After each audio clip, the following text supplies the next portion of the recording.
অসিতকে আমি চায়ের নিমন্ত্রণ করেছি, তুই যদি বাড়িতে না থাকিস। অসিত, দেখো শুধু শুধু রাগ করলে চলে? অসিতের মতো ভালো ছেলে আমি খুব কম দেখেছি। আর তার উপর প্রেস সংক্রান্ত কাজে সে বিলেত থেকে এক্সপার্ট হয়ে ফিরে এসেছে। কেন অসিতকে তোমার অফিসে চাকরি দিয়ে দাও? আরে চাকরি করার মতো দুরবস্থা তার নয়। আর তাছাড়া সামান্য একটা ট্রেডমিল মেশিন থেকে আমি এত বড় একটা অর্গানাইজেশন গড়ে তুলেছি, কার হাতে দিয়ে যাব বল?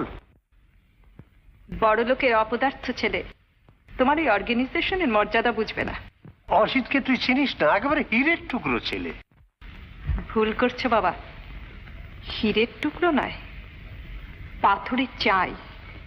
ভার আছে, আলো নেই। শোনো মঞ্জু, আমি অসিতের বাবাকে কথা দিয়েছি অসিতের সঙ্গে তোমার বিয়ে দেব। হ্যাঁ বেশ তো,